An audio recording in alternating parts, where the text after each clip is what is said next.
I'm pleased to invite Mr. Neris Germanas, Vice Minister of Foreign Affairs of the Republic of Lithuania. Please.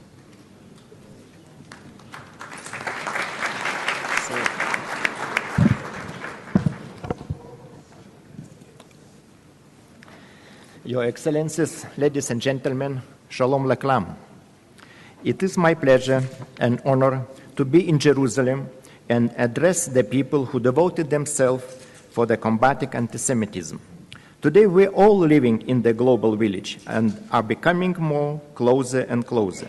Good neighborhood, peace and understanding among the nations are an eternal dream of humanity. It is not an easy task to implement our common goal. Throughout centuries, those bright-minded men and women, statesmen, public leaders, academics have been striving, just we are striving today, to introduce principle of tolerance into the practice of international relations, law, moral code, and everyday life of people. I never forget my first visit to Jerusalem in 1995 with the first democratically elected head of our state of Lithuania, the president of Algirdas Brazauskas.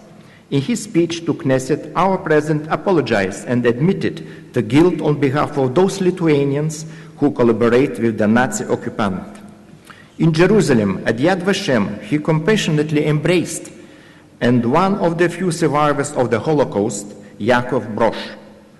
This historical visit laid strong foundation for our relation with the State of Israel and its people.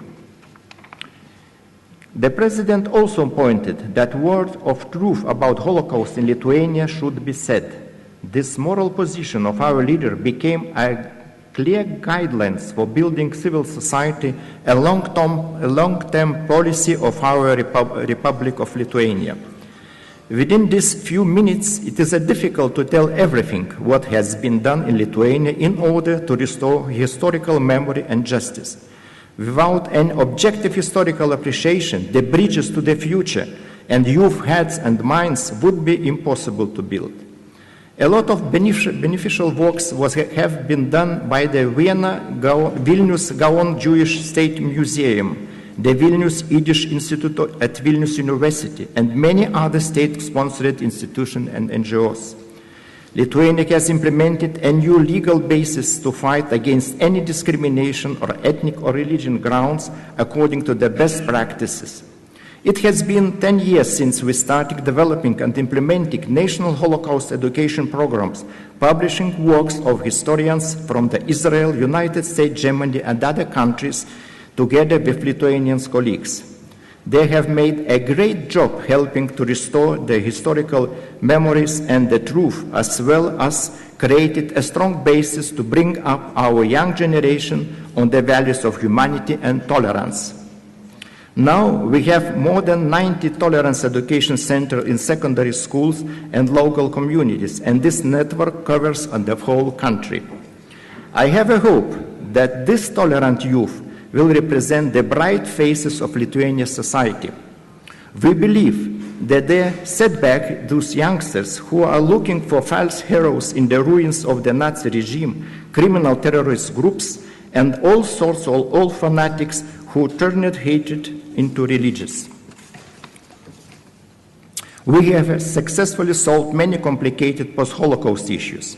Lithuania passed and began to implement the law on goodwill compensation for the immovable property of Jewish religion community and established special foundation.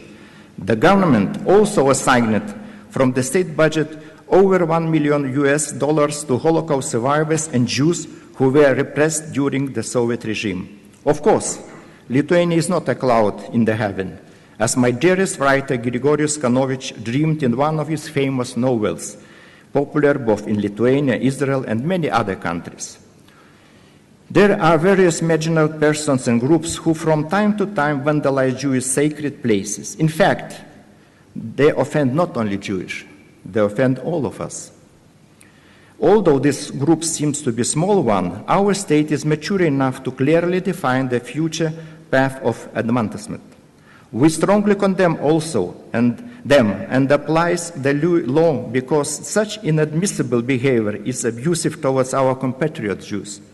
We condemn those actions because they abuse all entire Lithuanian nations, as it also abuse foundation of our democracy, our values, and our civil society based on solidarity of all the citizens of our state.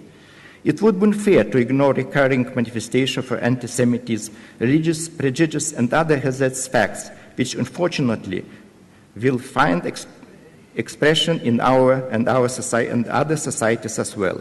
It makes us more aware and raise the following questions. How come that in 21st century we still come across, and some would say quite frequently, a phenomenon of anti-Semitism? To paraphrase Shakespeare, something is rotten in our kingdom. How come Nazi ideology sometimes still acts as an example of those born and raised in current condition?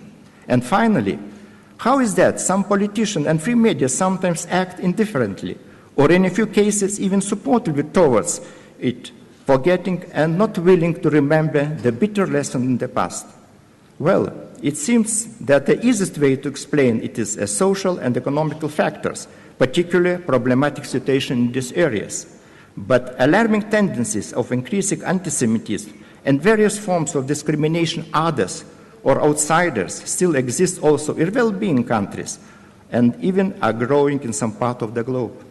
So, if we stopped fighting for our values now, tomorrow we would pay high cost not only for the global financial crisis, but also for social disintegration, decrease of public awareness of the politician and business elite.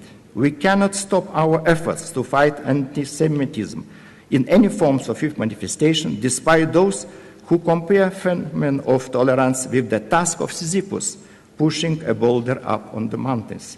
Dear friends, this year we commemorate the innocent victims of Vilna Ghetto. 70 years ago, the Jews of Vilna were murdered by the Nazis and local collaborators. During the Nazis' occupation, Lithuania lost almost all of our compatriots Jews. We lost the Jews who peacefully lived in Lithuania for more than 6 centuries. And with them, we have lost a very important part of entire Lithuanian historical and cultural heritage, as a remarkable part of the European culture. The main premises of this terrible tragedy was anti-Semitism in its most brutal forms. Unfortunately, we are unable to change the past, but we must learn lessons from history. We have a duty together with all good-will people to achieve better future for all of us.